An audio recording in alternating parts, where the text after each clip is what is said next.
Statement record किया है।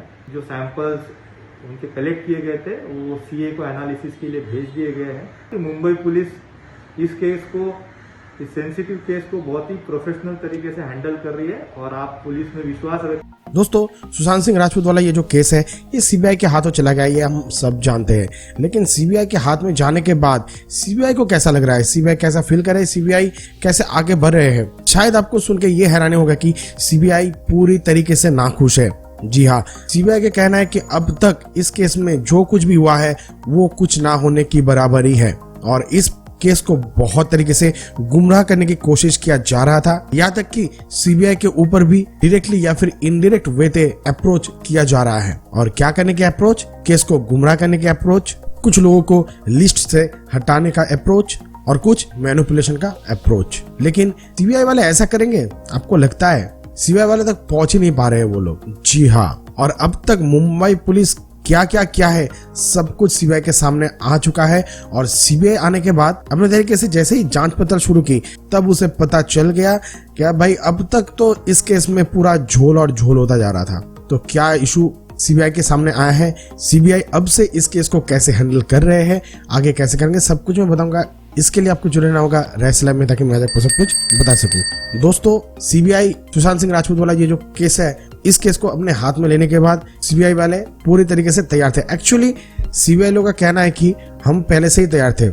असल में भी वैसा ही हुआ था क्योंकि सुप्रीम कोर्ट में जब ये केस चल रहा था कि सीबीआई के हाथों दिया जाएगा या फिर नहीं, सौंपा जाएगा या फिर नहीं, मुंबई पुलिस चाहते थे कि मुंबई पुलिस के हाथों ही ये केस रहे, सीबीआई के हाथ में ना जाए। बिहार पुलिस चाहते थे कि मुंबई पुलिस के हाथ से ये केस सीबीआई को दिया जाए। मतलब ये सब कुछ सीबीआई के रडार के अंदर ही होता था और सीबीआई को ये पता रहता है कि कौन सा केस उनके पास आने वाला है या फिर आ सकता है और कौन सा केस सीबीआई के लिए नहीं है। तो सीबीआई को पहले से पता था कि ये केस यानी सुशांत सिंह राजपूत वाला जो केस है ये सीबीआई को दिया जाएगा क्योंकि मुंबई पुलिस इस केस के लिए कुछ भी अप्रोच नहीं कर रहा था। तो सीबीआई अपने तरीके से इस केस में आने से पहले ही कुछ करिया जोड़ना स्टार्ट कर देता, जैसे कि अब सामने आ रहा है बिहार पुलिस के साथ सीबीआई इस मामले में कांटेक्ट कर चुका था और ये सुप्रीम कोर्ट का जो राय आया है ये राय आने से पहले ही है क्योंकि सीबीआई एकदम ही नहीं चाहते हैं टाइम वेस्ट करना। मुंबई पुलिस से कांटेक्ट करना सीबीआई एकदम ठीक नहीं समझा क्योंकि मुंबई पुलिस किस वे पे चल रहा है सबको ही शक हो रहा है और सीबीआई को तो एकदम पहले से ही शक था क्योंकि बहुत कुछ ऐसे बात है जो कि मुंबई पुलिस नहीं चाहते थे कि सामने आओ या फिर कुछ करी का जो पहलू है वो पहलू को एक साथ में लाकर मुंबई पुलिस जोड़ने में असफल रही है या फिर शायद वो लोग नहीं चाहते थे। तो इसीलिए ये जो घटना घटा है इस घटने को पूरी तरीके से फिर से बिल्डअप करने के लिए नीरज और दीपेश इन दोनों को ले जाया गया था सुशांत सिंह राजपूत के घर में ताकि ये जो पूरा स्टोरी है फिर से बिल्डअप रहे। इनमें से एक दोस्त है सुशांत सिंह राजपूत की और एक है कुक। लेकिन वहां पर जाने के बाद धीरे धीरे मामला सामने आ रहा है क्योंकि मुंबई पुलिस के सामने भी दीपेश और नीरज बयान दे चुके हैं लेकिन इन दोनों के बयान में कोई इशू नहीं लग रहा था मुंबई पुलिस को और बयान जो रिकॉर्ड किया गया है वो बयान सीबीआई को हैंडओवर किया गया था। लेकिन सीबीआई को हैंडओवर करने के बाद ही सीबीआई को शक हुआ कि कुछ ना कुछ तो झोल है और वही हुआ। सीबीआई जब सुशांत सिंह राजपूत के घर गए दीपेश और नीरज को लेकर अलग अलग से मतलब दोनों को अलग अलग से ये स्टोरी जो है बिल्डअप करने के लिए कहा गया। लेकिन इन दोनों का जो स्टोरी बिल्डअप की तरीका या फिर इन दोनों में जो स्टोरी बिल्डअप होगा वो नहीं हो रहा था क्योंकि ये दोनों कुछ ना कुछ छुपा रहे थे या फिर इन दोनों में जो तालमेल या फिर वो जो स्टोरी बन रहा था उनमें बहुत कुछ नहीं मिल रहा था। हालांकि क्या नहीं मिल रहा था वो तो वक्त आने पर ही पता चलेगा। लेकिन दीपेश और नीरज ये जरूर कहा था कि उन लोगों के ऊपर प्रेशर है। प्रेशर किसका? बाहर वालों का प्रेशर।